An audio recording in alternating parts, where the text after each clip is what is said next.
Olá, meus amigos. Estamos de volta com o 6º podcast Saudavelmente Joinville, conectando especialidades e compartilhando conhecimento. Contamos com a parceria e o apoio do ICTOR, Instituto de Cirurgia Torácica. Eu quero agradecer a crescente audiência que nós estamos tendo e peço a vocês que quem não fez inscrição, faça a sua inscrição no meu canal do YouTube, João do Pulmão, e dê seu like ou dislike e compartilhe bastante o vídeo. Eu sou João Antônio Pimenta de Carvalho, pneumologista, e o tema de hoje é muito importante, é a radiologia torácica. E a radiologia como um todo, né? Mas nosso foco hoje vai ser na radiologia torácica. E estamos recebendo aqui, como de costume, né, graças a Deus, um ilustre convidado, o doutor João Bruno Oliveira Rocha, formado em medicina pela Universidade Federal do Ceará, radiologista do Hospital São Carlos, estágio em radiologia torácica pelo Pavilhão Pereira Filho. E mestre em ciências morfofuncionais pela Universidade Federal do Ceará. Doutor Bruno, muito obrigado por ter aceito esse convite. É um podcast que eu esperei com muita ansiedade. Eu já confidenciei para o senhor que eu sou um radiologista frustrado. Eu lembro que, quando eu comecei a interessar pela pneumologia, eu frequentava as salas de radiologia, só vendo radiografia. E os exames de imagem, hoje em dia, na medicina, de uma maneira geral, tem um destaque muito importante, né, para auxiliar o médico, né? Bom, então, por que eu escolhi esse tema? Ele tem importância não só para o pneumologista, mas para outras áreas interligadas, como a cirurgia torácica, a cardiologia, você vê, que mais? O intensivismo, só que eu estou lembrando aqui agora, a reumatologia, dentre outras. Então, nós, como sempre, nós vamos aqui com o papel de alertar as pessoas. Aqui não é um consultório, obviamente. Então, nós vamos falar de uma linguagem simples, que todos entendam, né? E vamos começar dizendo que, doutor Bruno, ao atendermos um paciente e solicitarmos um exame, isso não só o pneumologista, mas o clínico em geral, ele já sugere para a gente, doutor, não é melhor fazer uma tomografia computadorizada, que é o exame do momento e tal, mais chique, mais moderno, com maior sensibilidade? Eu quero saber do senhor, e é óbvio que eu já sei a resposta, que a radiografia do tórax ainda tem o seu papel. Então, eu queria saber, até para esclarecer nossos ouvintes e telespectadores, que o raio-x de tórax, às vezes, é o primeiro passo. Ele tem suas indicações que muitas vezes são suficientes para esclarecer o diagnóstico do paciente. E às vezes, você parte para o segundo passo, que é um exame mais sofisticado. Queria que o senhor comentasse um pouquinho sobre esses dois exames, os papéis dele.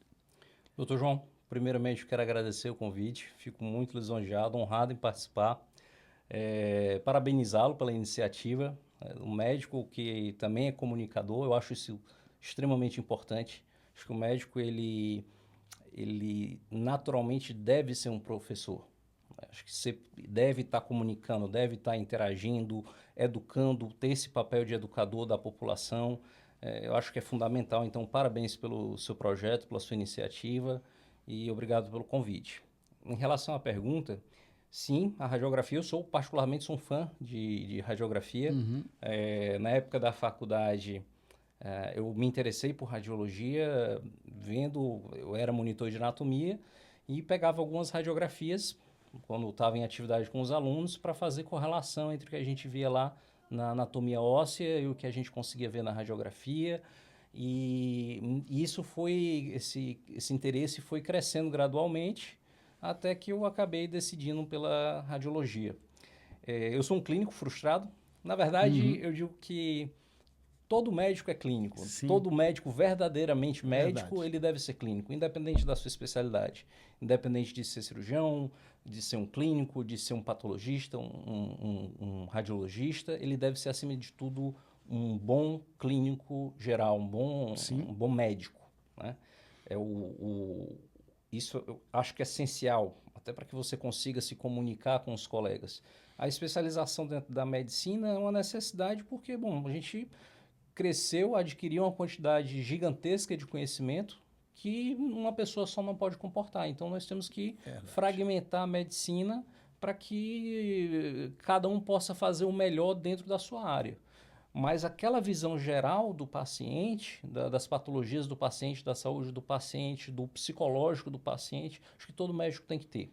Né?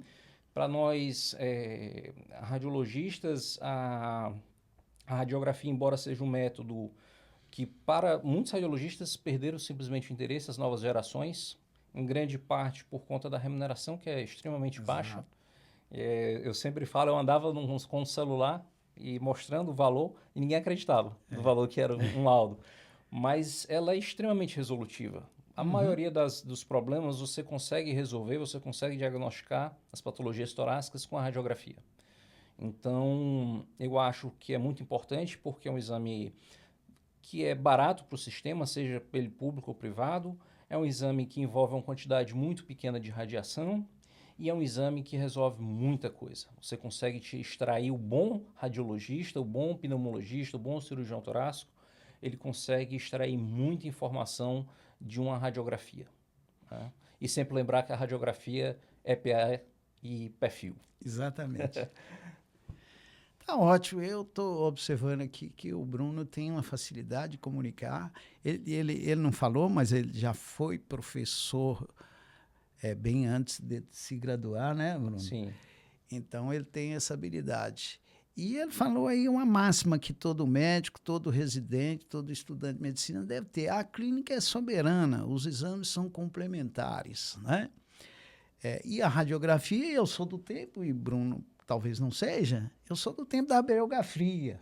Eu lembro que eu cheguei em Montes Claros em 1986, após a residência médica, ainda tinha, mesmo em frente ao meu consultório, um radiologista que fazia aberografia. Né? Graças a Deus as coisas foram evoluindo.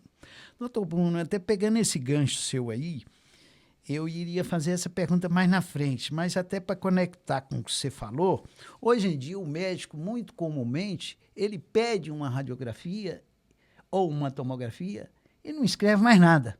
Raio-X de tórax, às vezes não fala nem se é PA ou perfil, né? Tudo bem, o tradicional é o PA e o perfil e tal. Mas o que é importante para o radiologista é, antes de tudo, um clínico. A formação dele inicial na graduação é clínica médica. Ele tem que ter informações clínicas. Isso eu ouvi de vários radiologistas falarem isso, né? Você, quando encaminha para solicitar um exame, quanto mais você puder municiar a pessoa que vai fazer o exame de informações sobre a doença, como é que ela começou, o que ela está apresentando, isso é muito importante. O que o senhor acha disso? Doutor João, logo que me tornei radiologista, eu digo que eu era muito esquentado. Eu me estressava quando eu recebia os pedidos que não tinha indicação, e aí eu fui, aos poucos que a gente vai amadurecendo, vai vendo que o problema, como qualquer outro problema, nunca tem uma resposta simples. A maioria dos problemas tem respostas complexas, tem causas multifatoriais.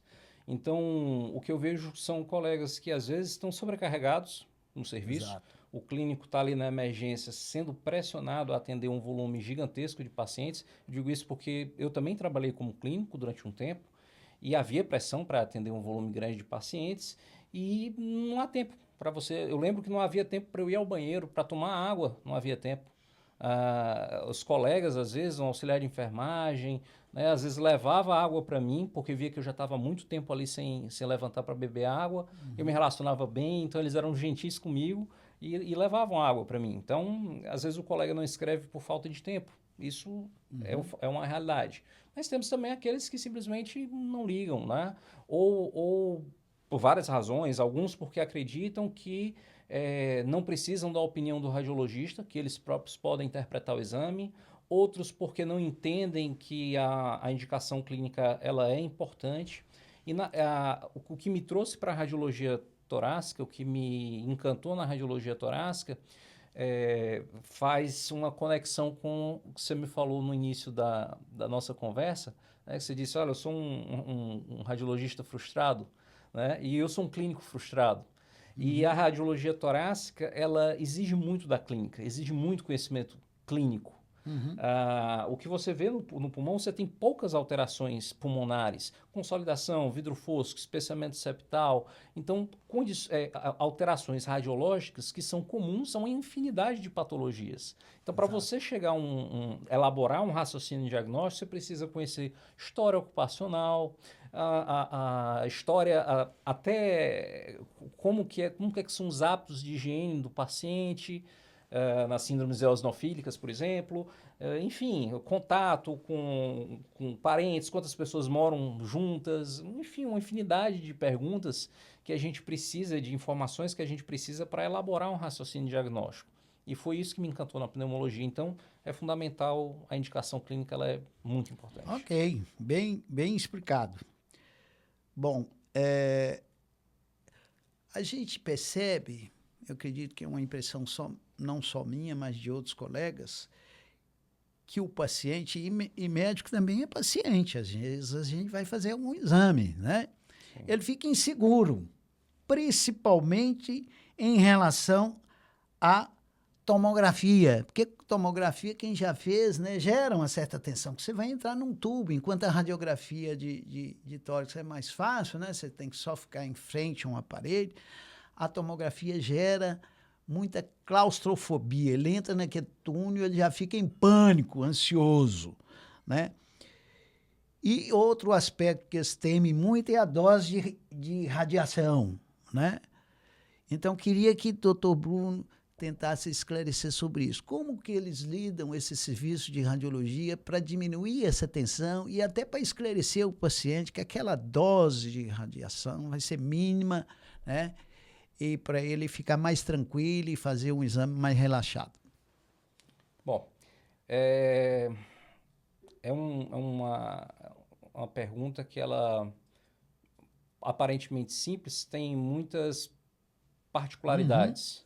Existem exames que envolvem mais radiação, outros que envolvem menos radiação. A tomografia de abdômen que você faz ali 4 fases, pré-contraste, arterial, portal, tardia, são 4 exames. Você vai fazer ali uma tomografia de pulmão, você faz um exame, digamos assim. Então, para cada exame, uma quantidade diferente de radiologia, ou de radiação. Hoje em dia, a tecnologia avança numa velocidade impressionante, então nós temos equipamentos que conseguem reduzir bastante a dosagem de radiação. Nós estamos tentando implementar cada vez mais, um trabalho de formiguinha para implementar protocolos de baixa dose. Às vezes a imagem ela não fica tão nítida, tão clara, a resolução espacial não fica tão boa, mas fica diagnóstica, que é o importante. E às vezes convencer quem está solicitando o exame, às vezes convencer a própria clínica de entregar um exame que parece não tão bonito, não é tão importante quanto fazer o diagnóstico correto e proteger o paciente da radiação. E que, assim como qualquer outro exame, qualquer exame que seja, qualquer procedimento, qualquer intervenção que seja, deve ser sempre calculado a relação custo-benefício. Se o paciente precisa do exame, é melhor ele fazer o exame assim, e correr o risco que a radiação impõe, porque sempre existe um risco. É um risco teórico, a gente não tem como realizar estudos sobre isso, é impossível. Muito do que a gente sabe sobre o resultado da exposição à radiação vem dos estudos com sobreviventes das bombas de Hiroshima e Nagasaki. Então é baseado nisso. Então, assim, se você tem, por exemplo, uma doença oncológica, você tem que fazer o exame, tem que acabar submetendo à radiação. Se você tem uma doença coronariana, você vai precisar ali fazer um angio-TC de coronária, se tem muita radiação, é um exame que envolve uma grande quantidade de radiação, mas é necessário, porque afinal de contas você está com um problema que pode tirar a sua vida a qualquer minuto, a qualquer instante, e enquanto que a radiação, teoricamente, pode te causar um câncer em 10 ou 20 anos depois da exposição. E ainda assim é um risco teórico. Tá? Então, é muito isso. Eu acho que não há necessidade de medo do exame. Mas também é necessário que o paciente tenha o seu médico de confiança, que ele seja um bom médico e que o bom médico, ele geralmente pede poucos exames. Sim. Ele conversa muito, Concordo. examina muito e pede poucos exames. Concordo. Essa é a referência que um paciente deve ter. Eu vejo que hoje muitos pacientes medem a qualidade do paciente, do médico, da maneira errada. Eles dizem, bom médico é aquele que pede uma lista enorme de exames. E é exatamente o oposto disso, né? Exatamente. O exame ele serve quando você já tem uma ideia de quais são as possíveis causas da doença do paciente. Você tem ali 3 ideias. Olha, acho que podem ser doença A, B ou C. Uhum. Aí eu vou fazer o exame para testar essas hipóteses e chegar à minha conclusão, para descartar e chegar a um diagnóstico definitivo, né? Então, eu acho que é isso, por aí. Dentro aí que o senhor falou rapidamente, mas me ocorreu aqui, outra dúvida muito que os pacientes têm, muito frequentemente, é o contraste. É o medo do contraste, que eventualmente, uma excepcionalidade, teve conhecimento de alguma reação ao contraste. Como é que a gente lida com isso para tentar... Eu tranquilizo meus pacientes, na maioria das vezes. Falo, não, isso é muito raro. Sim. A alergia, muitas vezes, só se descobre na hora que você tem um contato com aquele agente, exato, porque são inúmeros agentes que se usa, tanto de fármacos como de substâncias químicas. Você, como químico, deve saber disso. Mas é um temor o uso do contraste, não é isso? Existe muito medo em relação ao contraste, mas é um medo gerado pelo destaque que é dado na mídia aos raros eventos em que ocorre uma reação grave ao contraste. É muito mais fácil você, no caminho para a clínica, sofrer um acidente e morrer no acidente do que você fazer o exame e ter uma reação grave ao contraste. Então, são eventos extremamente raros mesmo. Você corre esse mesmo risco tomando medicação e as pessoas tomam medicação, se automedicam sem esse medo. Você pode ter reações graves à medicação, morrer por conta de uma reação adversa e, no entanto, as pessoas se medicam cada vez mais. As farmácias, toda esquina você tem uma farmácia, né? Então as pessoas chegam lá e compram e tem promoções e te oferecem medicação, né? Eu já cheguei a medicação injetável, né? Então... é um medo que tem uma lógica, mas eu acredito que não há necessidade de ter esse medo. Bom, uma queixa que eu recebo muito como pneumologista e outras áreas também envolvidas é quando o paciente se depara com um nódulo pulmonar, o famoso nódulo pulmonar. E às vezes é percebido na radiografia, mas aí que entra um pouco a limitação da radiografia simples do tórax. Nódulos muito diminutos não são detectados a radiografia comum. E o nódulo, tanto na radiografia quanto na tomografia, são achados incidentais. Normalmente são descobertos quando se faz o exame por outros motivos, porque o nódulo, habitualmente, né, Bruno, não causa nenhum sintoma especificamente. Eu queria, então, Bruno, como que a gente tranquiliza o paciente que chega para a gente, já vem encaminhado, doutor, fui fazer uma tomografia até admissional, foi fazer uma tomografia para entrar numa empresa, num trabalho, e detectou-se um nódulo. Como que o médico deve lidar com isso para tranquilizar o paciente? Olha, eu assisti uma aula num congresso, era uma professora de Stanford, se não me engano, e ela disse algo como se, eu não tenho certeza se foram exatamente essas as palavras, mas algo como isso, era quem não tem um nódulo pulmonar é porque não viveu, né? Então, a gente está constantemente exposto a uma bactéria que nos acompanha desde o início, desde o surgimento da nossa espécie, e provavelmente já estava na Terra antes do surgimento da nossa espécie, que é a tuberculose. E nós temos contato com tuberculose frequentemente e não desenvolvemos infecção. E a esmagadora maioria dos nódulos pulmonares é causada por essa bactéria. Eu tenho um micronódulo pulmonar calcificado. Um granuloma. Então, é raro. Na verdade, é raro olhar um exame de tomografia de tórax e não encontrar um nódulo. É muito raro. Com certeza. É um achado extremamente comum. E se você vê o nódulo, se você consegue enxergar o nódulo na radiografia, eu digo, olha, tá lá o nódulo, 4 milímetros na radiografia. Não está visível na radiografia? Acompanha na radiografia. Sim. Se ele cresce, faz uma radiografia daqui a 3 meses. Se ele cresceu, aí você passa para tomografia, aí você passa para outros métodos, para biópsia, para, enfim, parte para uma investigação maior. Mas se você já está enxergando na radiografia, eu digo assim, nódulo de 3 milímetros que aparece, 3, 4, 5 milímetros que aparece na radiografia, que é nítido, que é claro na radiografia, ele muito provavelmente é calcificado e muito provavelmente é benigno. As chances de malignidade são ínfimas, ínfimas.